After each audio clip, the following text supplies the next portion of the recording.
이 시간 우리 함께 일어나셔서 하나님 말씀 보도록 하겠습니다. 우리 하나님 말씀은 골로새서 3장 12절부터 17절까지 말씀이 되겠습니다. 신약 성경 327쪽 가량에 있습니다. 골로새서 3장 12절 제가 먼저 읽겠습니다. 그러므로 너희는 하나님이 택하사 거룩하고 사랑받는 자처럼 긍휼과 자비와 겸손과 온유와 오래 참음을 옷 입고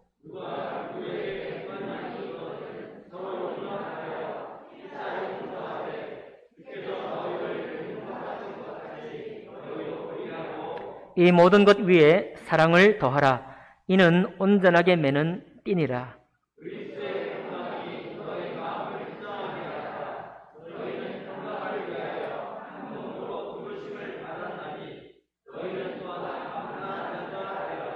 그리스도의 말씀이 너희 속에 풍성히 거하여 모든 지혜로 피차 가르치며 권면하고 시와 찬송과 신령한 노래를 부르며 감사하는 마음으로 하나님을 찬양하고 또 무엇을 하든지 말에나 일에나 다 주 예수의 이름으로 하고 그를 힘입어 하나님 아버지께 감사하라. 아멘. 말씀과 예배를 위해 기도하겠습니다. 살아계신 하나님 아버지, 주님께서 오늘 비를 주시고 또 비 가운데서 성도 간의 교제와 또 예배를 드릴 수 있는 그런 마음 주셔서 감사드립니다. 하나님 아버지, 우리 몸된 교회에 함께하는 우리 성도님들 사이에 우리 성령께서 늘 동행하여 주시고 또 성령으로 충만케 해주셔서 주님께서 우리에게 보여주시는 바 하나님 말씀의 그 표대를 쫓아갈 수 있도록 인도해 주옵소서. 특별히 그러기 위해서 우리에게 꼭 필요한 하나님의 평강, 그 평강이 오늘을 사는 우리 마음속에 넘치기를 원합니다. 하나님 아버지 말씀으로 저희들을 격려하시고 위로해 주옵소서. 그렇게 하실 주님을 감사하며 찬양하면서 귀하신 우리 주 예수 그리스도 이름으로 기도하옵나이다. 아멘. 예, 자리에 앉으시겠습니다. 예, 오늘 읽은 말씀을 본문으로 해서 그리스도의 평강이라는 제목으로 하나님 말씀 나누겠습니다. 우리 사도들은 우리 성도님들이 모인 모든 곳에서 이 평강을 항상 축복했습니다. 로마서 15장 33절에 보면 평강의 하나님께서 너희 모든 사람과 함께 계실지어다. 아멘. 이렇게 축복했고요. 요한복음 31장에도 보면은 요한복음 31장이 없죠. 마지막에 보면 평강이 내게 있을지어다. 여러 친구가 내게 문안하느니라. 너는 각 친구에게 문안하라 라고 되어 있습니다. 요한 3서겠죠. 요한 3서. 또 데살로니가 후서 3장 16절에도 보면 평강의 주께서 친히 때마다 일마다 너희에게 평강을 주시기를 원하노라. 주는 너희 모든 사람과 함께 하실지어다 라고 말씀하고 있습니다. 그러니 매 편지 말미에 항상 우리에게 평강을 축복하기 원하셨습니다. 그 말은 성도님들 마음속에 기본적으로 하나님 앞에 또 우리가 충만하게 살아가기 위해 필요한 것이 뭐냐면 평강이라는 거예요. 여러분, 오늘 예배를 함께하는 우리 모든 성도님들 마음속에 그리스도의 평강, 또 하나님의 평강이 함께 넘치도록 있기를 원합니다. 오늘 이 말씀도 마찬가지의 말씀을 주고 있죠. 15절 보니까 그리스도의 평강이 너희 마음을 주장하게 하라 라고 말하고 있습니다. 그리스도의 평강이 우리의 마음을 주장하게 하라. 이 주장하게 하라는 말은 결정하게 하라 이 말이에요. 우리의 마음을 결정하는 게 많습니다. 우리의 마음을 좌지우지하는 게 많아요. 우리의 마음을 끌고 내려가는 힘들이 많습니다. 그러나 그것들이 우리를 끌고 가고 우리가 거기에 치이고 할지라도 최종 결정은 무엇이 되도록 하라 하는가 하면 그리스도의 평강이 우리의 마음을 결정짓게 하라라고 우리에게 당부하고 있습니다. 그만큼 이 평강이 우리에게 중요하다는 것이죠. 그럼 이 평강을 우리가 얻기 위해서 어떻게 해야 되느냐? 첫 우리가 읽었던 12절에 그 비밀을 우리에게 말씀해 주고 있습니다. 12절 보니까요. 그러므로 너희는 하나님이 택하사 거룩하고 사랑받는 자처럼 이라고 말하고 있습니다. 여기에 이 주님의 비밀이 있는 겁니다. 너희는 하나님의 택하사, 오늘 이 번역이 조금 이게 아리까리합니다. 원래 원어를 보면요, 너희는 하나님의 택한 자들이다 이렇게 되어 있어요. 하나님의 택한 자라는 그런 믿음을 가지라 이런 말이에요. 하나님이 나를 택하셨다. 근데 어떻게 택하셨느냐? 거룩하고 사랑받는 자처럼이에요. 요거 좀 바꾸겠습니다. 거룩함을 입은 자요, 사랑을 받고 있는 자답게, 이게 원래 뜻이 그렇습니다. 원래 뜻이 뭐 거룩하지도 않고 사랑도 안 받고 있는데 사랑받는 자처럼 인척하라 그런 말이 아니고요, 너희는 이미 거룩한 자요, 사랑받고 있는 자답게. 아멘. 은혜가 되죠. 뭐 인척하라는 말이 아니라, 사랑받고 있는 자답게, 또 너희는 하나님의 택한 자이니까, 이렇게 해요. 그러니까 이 비밀이요, 우리가 우리 마음을 어지럽히는 많은 일들이 있는데 그 어지럽히는 일들을 이길 수 있는 최종 원리, 그리고 우리 마음에 주장을 할 수 있는 힘이 어디 있는가 하면, 나는 내 주변에 일어나는 일들이 나의 마음을 훔치고 내 마음을 깨뜨릴지라도 나는 하나님의 사랑으로 택함을 받은 사람이다. 이 확신이 우리를 새롭게 한다는 것이고, 그 확신은 또 무엇과 연결되어 있는가 하면, 나는 거룩한 자로 부름받았을 뿐만 아니라 하나님의 사랑을 받고 있는 자다. 내가 이미 하나님의 사랑을 받고 있는 자이니 마치 사랑을 아무것도 받지 않는 것처럼, 돈이 부족해서 내가 정말 많은 사람으로부터 사랑을 받지 못하는 자처럼 여겨질 때에도 하나님의 거룩한 사랑을 받고 있는 자다라는 이 확신 가운데에서 우리 마음을 그리스도의 평강으로 주장할 수 있도록 하라라고 주님 우리에게 권면하고 있는 것입니다. 여러분과 저에게 이런 믿음의 확신이 있기를 원합니다. 조금 있다가 내 마음이 자꾸 어지러운데 어떻게 이런 확신을 가질 수 있습니까? 그런 부분을 좀 나누기로 하고요. 자, 그런데 그 확신 가운데에서 있으면 어떻게 되는가 하면 12절 하반절에 긍휼과 불쌍히 여기는 것과 자비, 다른 사람에게 자비를 베풀 수 있는 힘이 있고, 또 나를 다른 사람보다 낫게 여기는 게 아니라 다른 사람을 나보다 더 낫게 여기는 겸손을 우리가 취할 수 있고, 또 내 마음이 격동되고 흥분될 때에도 그 마음을 다스릴 수 있는 온유한 마음을 가지게 될 수 있고, 도저히 참지 못하는 순간에 오래 참음을 어떻게 할 수 있어요? 옷 입을 수 있다라고 말씀하고 있습니다. 비유컨대요, 여러분 우체국에 가서 뭐 다른 사람에게 물건을 보내본 적이 있나요? 네. 또 물건을 택배로 받아보기도 하죠. 그러면 뭐 요즘은 받아보면 너무 꼼꼼히 싸가지고요, 그 뜯느라고 항상 시간이 많이 걸리는 것 같아요. 그런 경험 있습니까? 막 이렇게도 묻고 저렇게도 묻고 그냥 이쪽으로도 묻고, 뜯는 데 시간이 많이 걸려요. 이게 무슨 얘기인가 하면, 우리 사실은 우리 마음을 다치거나 휘말려들 일이 많이 있는데, 이 마음은 굉장히 이제 예민하잖아요. 예민하니까 어떻게 보면 어떤 거냐면 파손주의, 여러분 그런 거 상자에 보면 그러잖아요. 유리라든지 깨지기 쉬운 걸 보낼 때는 파손주의라고 보냅니다. 그러면 그 속에 밖에 이제 테이프를 감아놓은 걸 뜯어보면 뭐가 있어요 또? 택배 주문 잘 안 해보셨네. 그 안에 무슨 스티로폼도 들어있죠? 거기다가 또 그 속에 또 뭐 있어요? 뻑뻑이. 전문 용어 나왔어요. 뻑뻑이로 또 감싸. 그래야 이제 물건을 함부로 탁 던지면서 택배 기사들이 뭐 물류센터에서 막 우리 청년들 아마 물류센터 일해본 친구 있을 거예요. 그럼 막 던지고 올 거 아니에요.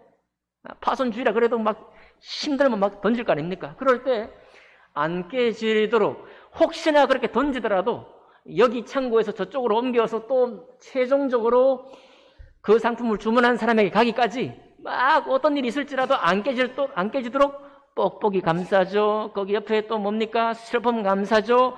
그 뒤에 상자가 괜히 열리지 않도록 그냥 테이프 한 번 감고 가로로 또 감고 세로로 또 감고 그래 보내잖아요. 이정식 목사는 절대로 그렇게 안 보냅니다. 그렇게 보낼 꼼꼼함이 제게 없어요. 우리 여러분들 가운데는 꼼꼼한 분들이 계셔요. 아마 그렇게 열심히 싸가지고 이렇게 보낼 겁니다. 여기 오늘 이게 말씀이 뭐예요? 비유컨대 그런 얘기예요. 우리가 하나님의 택한 받은 자라는 그런 확신, 그리고 그냥 택한 받은 게 아니라 하나님의 거룩함을 입고 거룩하지 않은 나를 하나님의 거룩함으로 감싸시고 이미 우리가 하나님의 사랑을 받지도 않고 받는 데처럼 하는 게 아니라 하나님의 사랑을 받고 있는 자가 되면은 우리가 마치 그렇게 우리 마음을 감싸듯이 긍휼의 뽁뽁이를 싸고, 그 다음에 뭡니까?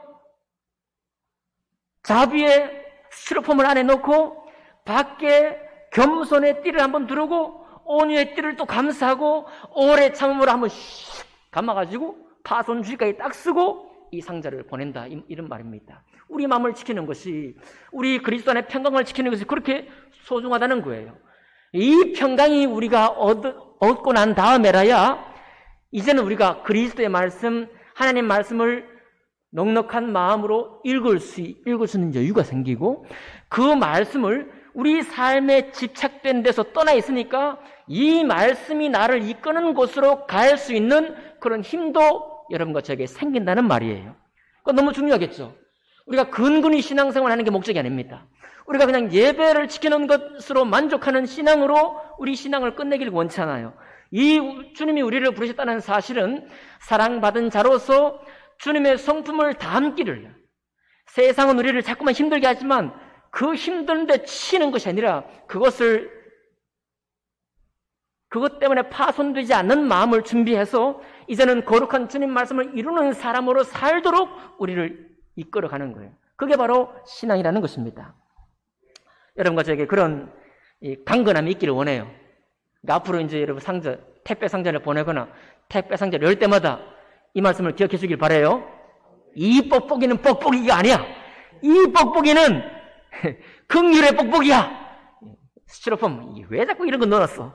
아니라 이 스티로폼은 자비의 스티로폼이야. 겸손. 꼭 그냥 상자 밖에다가 테이프를 3번, 4번 감는 거 보면은 겸손의 테이프구나, 이건. 온유의 테이프구나, 이게. 뜯으면서 은혜 드시기를 바랍니다. 그런데 이런 좋은 평강을 해치는 일이 있어요. 우리가, 여러분과 살아보면 알지만은 이런 평강이 항상 우리에게 있는 게 아닙니다. 13절에 뭐라고 되어 있어요? 누구에게? 뭐가 있거든? 불만이 있거든. 참, 성경 말씀 참 친절하지 않습니까?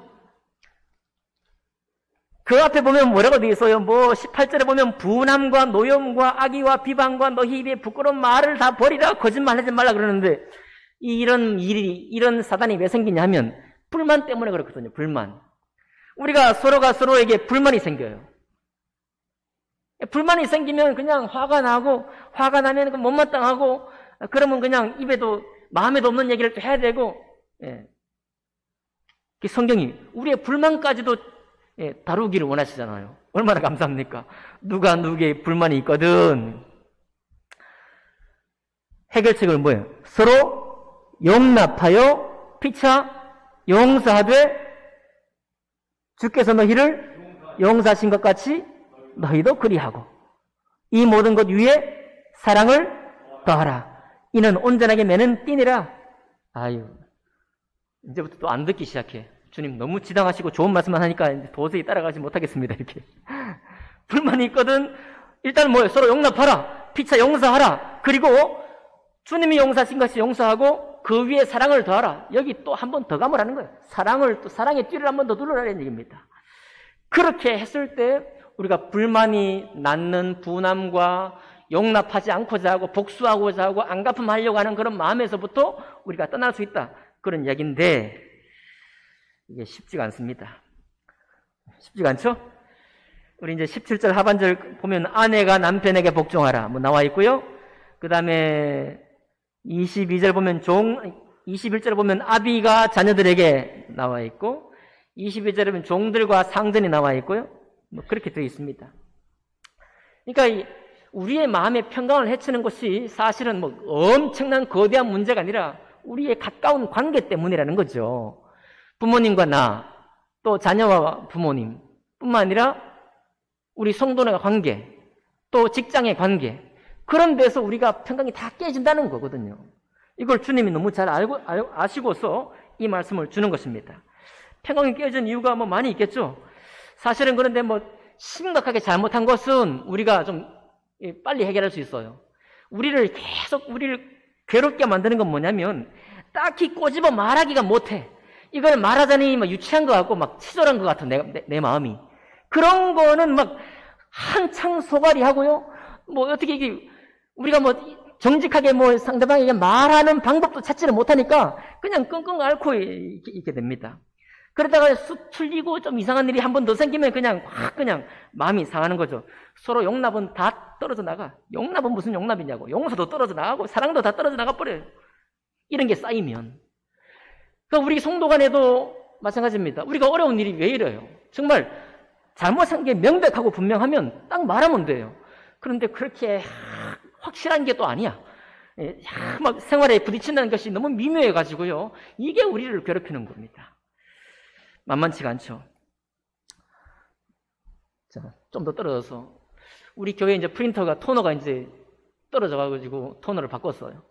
제가 전화했습니다. 제 핸드폰에 있는 프린터 기사, 우리가 자주 거래하는 분에게 전화했어요. 그랬더니 잘 설명했습니다. 잘 설명해주고 지난주 또 프린터 재생 토너 꼭 주세요. 그랬더니 재생 토너를 가져왔어. 근데 그 가져오기 전에 제가 프린터 기사에게 전화했는데 이분이 설명을 잘해주면서 뭐라고 하는가 하면 사장님, 꼭 저한테 사장님이라고요. 목사님인데 무슨 사장이야. 제가 회사를 나와서 따로 프린터 업무를 보고 있습니다라고 말하는 거예요. 우리가 지금 거래하는 업체는 사장님은 이제 크리스찬이거든요. 다른 교회 섬기는 크리스찬이에요. 그러니까 제 마음은 그 사장님에게 있겠죠. 교회 가까운 데 있는 회사니까. 그리고 이 프린터 기사 양반도 저랑 뭐 했을 때 친절하고 늘 잘해주던 사람이에요. 그런데 제가 회사를 나와서 따로 프린터 업무를 보고 있습니다. 필요한 게 있으면 저한테 이렇게 뭐 기회가 되면 이렇게 해달라 이런 얘기를 하는데, 야, 그 말을 들으니까 이제 이 사회 생활을 한다는 것이 참 쉽지 않구나 그런 생각이 다시 드는 거예요. 왜냐하면 여러분 그 회사 사장님은 이 사람을 고용을 했을 거 아니에요. 그래가지고 뭐 프린터 업무도 가르치고 꼭 뭐 가르쳤다기보다는 이렇게 좋은 관계를 맺었겠죠. 하지만 그 기사도 장래에 무슨 비전이 있을 거 아닙니까? 내가 여기 누구 아래 배워가지고 따로 회사를 차려야지 그런 생각을 하겠죠. 그렇죠. 그 기사 부모님을 생각해보면 그렇지, 그래야지 젊은 놈이 꿈과 비전이 있어야지 맨날 평생 동안 남 밑에서 일하면 되겠냐 이렇게 생각이 들어가지 않겠습니까? 그런데 저는 사장님하고 먼저 이제 생각이 있으니까 야, 그 사장님 마음이 어떨까? 먼저 일단 그런 생각이 드는 거죠. 얘가 정말 나한테 배우더니 금세 그냥 따로 회사를 찾아서 나갔다. 그러면 그 사장님의 고객은 고객 중에 일부는 그분이 가져갈 거 아니에요. 괜히 그냥 내일도 아닌데 그런 생각이 들었습니다. 이런 일이 모든 회사나 업체에서 비일비재하잖아요.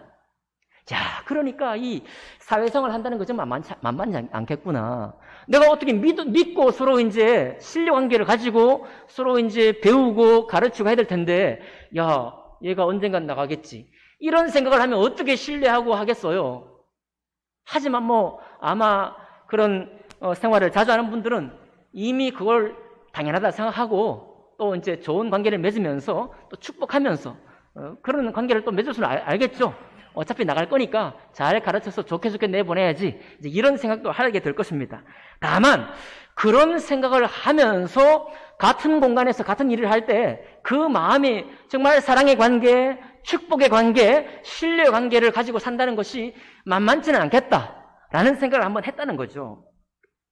그러니까 갑자기 사회생활의 어떤 그런 그 민감한 것이 제 마음속에 확 들어왔습니다. 뿐만 아니라 제가 마인드셋이라는 책을 한 2주간 읽었는데 거기 보니까요, 이 회사 CEO들도 회사가 좀 안 될 때, 망할 것 같을 때 어떤 새로운 CEO를 영입합니다. 그러면 새롭게 영입된 CEO가 두 가지 마음을 품면 돼요. 첫 번째는 이 회사가 망하기 전에 아직은 이 세상이 아직 망한다는 건 짐작은 하고 있지만 급히 망할 건 생각하지 않고 있을 때, 그때 어떤 CEO는 들어와가지고 자기가 챙길 것을 다 챙겨서 나가버린대요. 최근에 그런 일이 있었죠.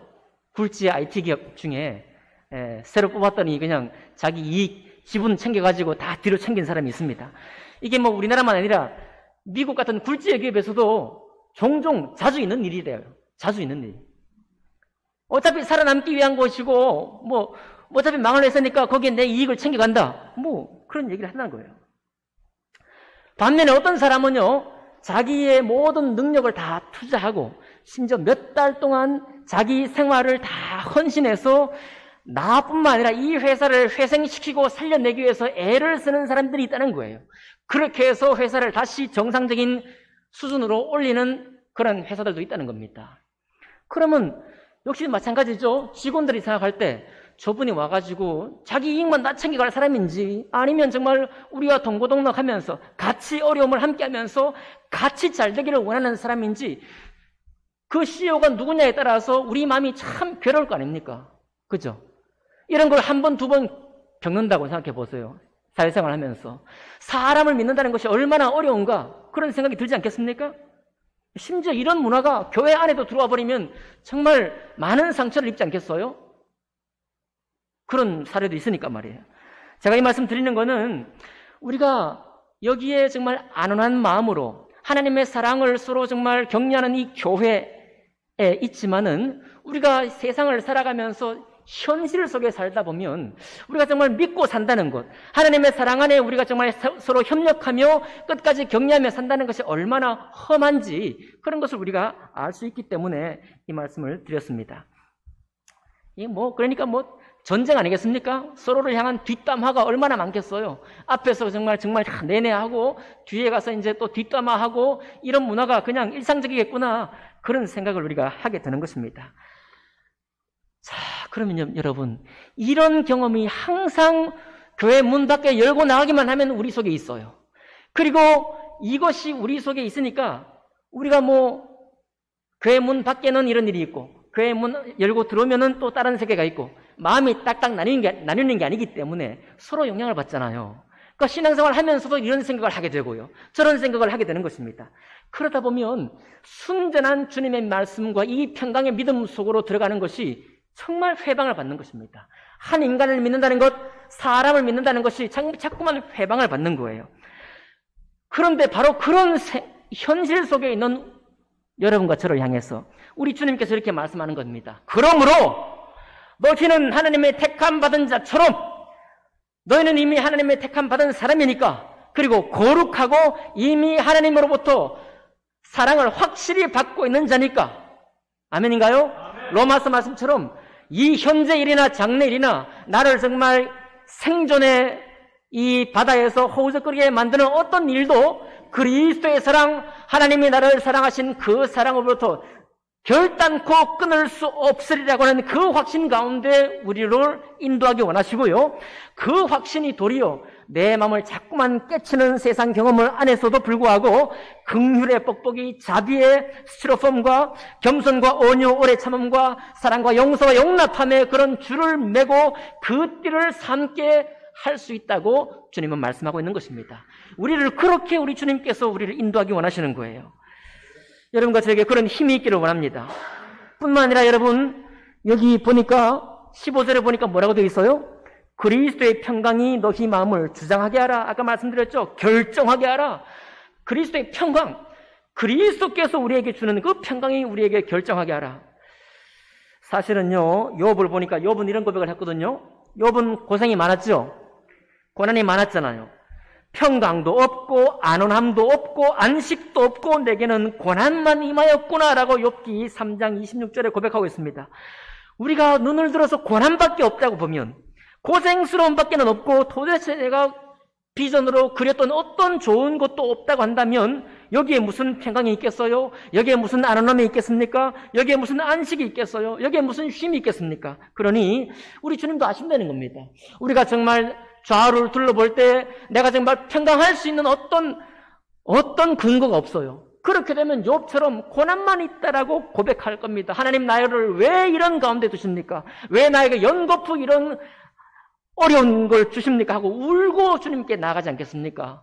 우리 주님께서 그것을 불신앙이라고 그러겠어요? 아니요. 그게 바로 그때는 그게 신앙입니다. 울면서 주님을 의지하고 주님께서 내게 이런 어려움을 주신 그 뜻을 헤아리려고 하고 그런 고난 가운데서도 말씀을 향해 계속 걸어가려고 하고 주님께서 오늘 부탁하신 것처럼 나는 주님의 택하신 자 아닙니까? 나는 하나님의 거룩한 자 아닙니까? 나는 하나님의 사랑을 받고 있는 자 아닙니까? 그런데 왜 나에게 이런 일이 자꾸만 생깁니까? 하고 나아가는 것조차 우리 주님께서 우리에게 축복으로 허락하신 것입니다. 자, 그런데 주장하게 하라고 하면서요, 너희는 평강을 위하여 한 몸으로 부르심을 받았다고 말하고 있어요. 무슨 몸으로? 한 몸으로. 그러니까 세상에 나가면요, 우리가 한 몸이 아니야. 다 각자 도생이, 우리가 유명한 말 아닙니까? 각자 도생이요, 각자 자기 비전대로 이용을 할 건가, 이용을 당할 건가, 아니면 화합을 할 건가 다 결정을 해야 됩니다. 그런데 주님께서 우리를 부르신 한은 우리는 어떤 몸이냐면 한 몸이에요. 그리스도 안에서 한 몸이라는 것입니다.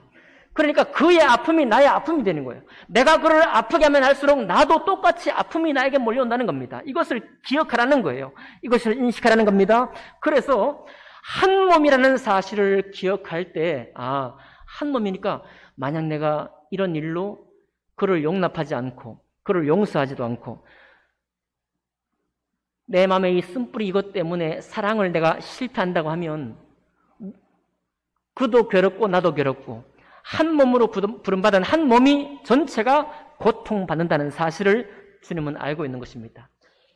이대로 그냥 놔두면 교회가 안 되는 거예요. 이대로 그냥 놔두면 우리 함께하는 신앙 자체가 안 되기 시작합니다. 왜냐하면 그것 때문에 여러분 제가 말씀드렸잖아요. 신앙은 근근히 예배드리는 게 신앙이 아니에요. 신앙은 내 밖에 있는 삶을 그냥 주님께서 후원하고 도와주기 위해서 신앙하는 게 아닙니다. 신앙은 그런 팍팍한 현실을 뚫고 나가는 힘을 우리에게 갖게 하는 겁니다. 그런 우리 마음의 평강을 깨치는 일들 속에서도 그리스도의 평강이 우리에게 힘있게 있도록 하는 게 바로 신앙이거든요. 그러니 그 한 몸이 깨어지고 서로 분하게 만들고 불만사항이 가득해가지고 이것을 처리하지 못하게 되면 한 몸이 아니고 감사도 잃게 된다고 주님 말씀하고 있는 거예요. 그러니 이것을 뭐 해서는 안 된다? 용납해서는 안 된다는 거예요. 오늘 주님께서 우리에게 말씀하시는 건 전부 다 실천적인 지식이에요. 실천적인 지식. 한번 따라해 봅시다. 시작. 실천적인 지식. 이 골로새 지난번 1장, 2장에 보면요. 여기 거짓 선생들이 들어와가지고 무슨 모든 원리를 찾자. 우리가 위대한 원리를 찾자. 신비한 지식을 찾자. 이 사람들이 왜 이렇게 인고에 찌들어가고 있는가? 이것을 넘어설 수 있는 해탈의 길을 이룰 수 있는 뭔가 좀 우주적인 원리를 찾자. 이런 사람들이 많이 있는 거예요. 참 용기는 가상하고 뜻도 가상하지만 아닙니다. 여러분, 스님이 고요한 절에서 수도를 닦고 좋은 마음을 품는 것도 좋고요. 수도원에 우리 신부님들이 가서 정말 하나님을 위해서 노동을 하며 기도하며 또 말씀을 묵상하는 것 좋습니다. 다 마찬가지로 좋습니다. 그러나 왜 주님께서 이런 실천적인 지식을 강조하느냐? 결국은요, 우리 마음을 고차원적인 데로 들어가게 하는 이런 게 없다는 거예요. 아까 제가 말씀드렸죠. 사람의 모든 것은 미묘한 갈등이라고. 미묘한 갈등. 말하자니 유치하고 내가 유치하고 옹졸해 보이고 막 이런 것 때문에 우리가 끙끙 앓는 거예요. 아무리 고상한 지식에 도달해도요, 내 마음에 이런 마음의 결에 부딪히게 만드는 문제가 생기면 10년 도 닦거나 30년 도 닦거나 똑같습니다. 우리의 마음은 정직한 거예요. 마음은 뭐예요? 정직해요. 정직하니까 우리를 너무 잘 아시는 주님이 우리에게 중요한 것은 고상한 지식이 중요한 게 아닙니다.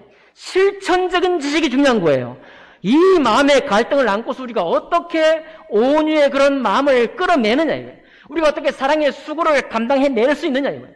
우리가 어떻게 자비한 마음을 품을 수 있느냐, 이게 문제이지 모든 문제를 해결할 수 있는 근원적인 지식, 신비적인 지식을 얻는다, 다 거짓말이에요. 다 가짜예요. 그래서 우리 목사님들이 그런 얘기 하잖아요. 20일 동안 기도원에 가서 충분히 기도하고 은혜 다 받고 내려왔지만 교회 내려와가지고 성도님과 함께 대화하다 보면 20일 동안 닦은 술은 다 말짱 도루묵이에요. 그게 마음의 비밀이잖아요. 사람 마음의 비밀이에요. 이 예민한 마음을 주님은 아십니다. 주님은 우리를 그렇게 지어 놓으셨어요. 이 마음 자체를 고상하게 만드는 수 있는 방법은 없습니다. 오직 그리스도의 사랑에 대한 확신이 주님께로부터 세상에 많은 평강을 깨치는 일들이 있지만 주님이 나를 얼마나 사랑하고 있는지를 내가 깨닫고 확신하는 데에서부터 이런 이길 수 있는 힘이 나오고요. 깨어진 평강을 다시 복구할 수 있는 힘이 나온다는 것을 주님은 너무 잘 알고 있는 거예요. 그래서 예수께서는 당신의 몸을 가지고 십자가에 친히 고통받으시고 영혼의 모든 수고를 감당하신 것입니다.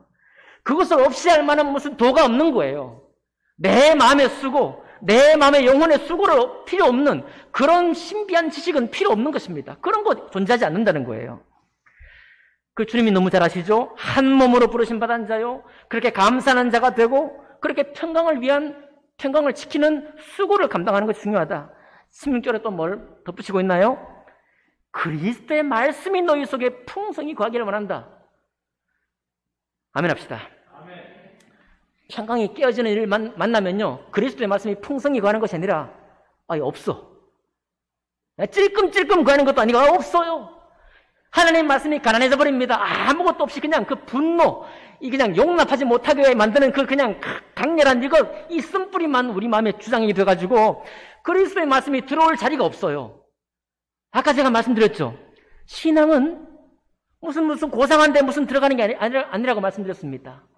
그냥 예배만 간신히 드리는 게 신앙이 아니라고 말씀드렸어요. 이 신앙은 내 깨어진 마음들을 그리스도의 평강 안으로 다시 돌이켜낼 수 있는 마음, 그런 힘을 얻는 게 바로 신앙이라고 했는데요. 그러니까 그러기 위해서는 그리스도의 말씀이 풍성해야 돼. 조금만 있다가 마는 게 아닙니다. 그냥 예배 몇 번 드린다고 이런 그리스도의 평강이 나에게 생기는 게 아니에요. 자, 그러기 위해서 어떻게 해야 되겠습니까? 여러분, 주님 말씀을 평안할 때도 주님 말씀을 읽어야 되겠죠? 내 마음이 깨어질 때도 주님 말씀을 따로 읽을 수 있는 시간을 내야 되겠죠? 이 말씀이 무슨 고상한 말씀이 아니라 나의 현실을 이길 수 있도록 이끄는 살아있는 말씀이라는 것을 신뢰하면서 이 말씀을 지켜 순종할 수 있는 훈련을 해야 되겠죠? 아멘인가요? 이게 풍성하지 않으면 그리스도인들 그냥 다 말짱 도루묵이야. 교회가 다 그렇고 그렇더라. 이런데 그냥 빠져버려요. 그렇게 빠져버리고 나면 그리스도의 말씀을 존중히 여기거나 읽고 싶은 마음도 무너지는 거예요. 그게 아니라 그리스도의 말씀이 풍성히 거하기를 원합니다. 저는 목사가 된 게 감사해요. 첫 번째는 아까 제가 CEO의 그런 얘기를 듣고요. 또 프린터 회사의 그 얘기를 듣고 제가 이 사회에 나가서 그런 전쟁 같은 그런 데 있었으면은 참 여러분만큼 제가 힘들었겠다 그런 생각이 들어요. 다 목사 되십시오. 목사 좋아요. 다시 학교 갑시다. 그러나 또 그건 또 아니지. 저도 비록 여기 보호된 장면에 있지만 저는 끊임없이 현실 속으로 들어가기를 원합니다. 왜냐하면 신앙은 살아있기 때문에요. 살아있는 신앙이어야 되기 때문에 현실 속에서 역사하지 못하는 신앙은 다 헛거거든요. 그리스도의 말씀이 너희 속에 풍성히 거하여 모든 지혜로 피차 가르치고 권면하기를 원한다. 감사하는 마음이 있기를 원하는 것입니다. 자, 그렇게 해서 우리의 마음이 하나님 앞에 그 평강을 지켜내게 될 때 우리는 신앙생활의 참맛을 누릴 수가 있는 거예요. 이제 더 이상 세상에 밀리기만 하지 않고 세상을 향해서 우리가 빛으로 소금으로 발휘할 수 있는 그런 능력이 우리 속에 생기는 것입니다. 젊은 사람들은 여보 우리 얼마나 도전하고 있습니까? 네, 주님 앞에 드려보십시오. 주님 앞에 드리면 모든 문제가 해결됩니까? 아니지만 그건 한 가지 순종이에요. 그죠? 한 가지 순종입니다. 한 가지 순종일 뿐이에요. 내일 월초기도회 있습니까? 월초기도회 한 번 순종해보는 겁니다. 아무런 기도하고 나왔는데 별거 아니네. 그럴 수도 있어요. 그러나 순종하는 거예요. 어떻게 하든지 주님의 이 말씀이 능력이 되도록 내 삶에 큰 힘이 될 때까지 나의 훈련을 계속하는 겁니다. 바로 거기서부터 신앙은 참된 능력을 바라는 건데요. 그 기초, 그 출발점이 뭐냐면 하나님의 택함받은 사람이다라는 확신이에요. 아멘 합시다. 나는 하나님의 택함받은 사람이야. 내가 비록 하나님의 말씀의 능력을 아직도 맛보지 못했지만 그러나 예수 믿었기 때문에 그 주님의 사랑을 내가 이미 받은 사람이야. 그리고 나는 이미 이 불결하고도 모난 것이 많은 사람이지만 나는 이미 하나님의 거룩하다고 인정을 함을 받은 사람이야. 나는 주님 앞에 사랑을 받고 있는 사람이야 라고 하는 이 확신입니다. 그 확신이 우리를 신앙을 시작하게 만들고 계속 격려하게 만드는 것입니다. 그런데까지 여러분과 제가 함께 들어가기를 원합니다. 마지막으로 헤르만 헤세가요, 크놀프에서 이런 얘기를 했다고 해요. 아무리 가까운 사이라도 사람들 사이에는 심연이 있다. 심연, 깊은, 마음의 깊은, 서로 치고 들어갈 수 없는, 서로 다른 사람을 회방할 수 없는, 서로 그냥 다 속속들이 알 수 없는 심연이 있다 그래요. 그런데 그 심연 위에 다리가 딱 하나 임시로 놓여 있대요. 뭐가 놓여 있어요? 다리가 딱 하나 놓여 있어요. 심연. 우리가 서로 해방하지 못하고 간섭하지 못하는 심연이 각자 있는데 그 심연 위에 다리가 하나 딱 놓여 있대. 이 다리를 건널 수 있게 하는 게 뭐냐? 건너가야 되는데 교제를 하려면 이 다리를 건너게 할 수 있는 게 바로 뭐냐면 사랑뿐이다 라고 말하고 있습니다. 헤르만 헤세는 목사님 아들이에요. 목사님 아들인데 평생 방황했습니다. 어떻게 하든지 신앙을 붙들긴 붙들어야 되겠고 또 자기에게 주신 이 정말 예민한 감성대로 살아야 되니까 평생을 이렇게 엎치락뒤치락하며 살았는데 결국은 그 마음속에 하나님의 사랑이 깊이 들어가게 되고 그가 스스로 고백하기를 어떤 사람은 나를 신앙에서 벗어난 사람, 무신론자라고 말하는데 절대 그렇지 않다. 나는 평생 동안 그리스도의 사랑을 맴돌고 그분 안에 있기를 싸웠다라고 고백을 했거든요. 아무리 가까운 사이라도 뭐가 있어요? 심연이 있어. 그 심연 위에 뭐가 있어요? 딱 임시로 놓인 다리 하나 임시로 놓여 있어요. 뭐 서해대교처럼 확실하게 놓인 다리가 아니라 임시 다리가 놓여 있다는 겁니다. 그 임시 다리라도 건너갈 수 있게 하는 힘이 뭐다? 사랑뿐이다. 그리스도의 평강이 여러분과 저와 몸된 교회에 넘치기를 원합니다. 그리고 그 평강 가운데에서 그리스도의 말씀이 풍성히 우리 속에 살아 역사하기를 원합니다. 참으로 예수 그리스도가 나를 사랑하기 위해 수고한 그 영혼의 수고를 우리도 배우고 익혀서 참된 믿음의 보물, 참된 믿음의 영광을 다 누릴 수 있는 우리 성포 성서 침례교회 성도님들 다 되시기를 주님의 이름으로 축복합니다. 기도하겠습니다.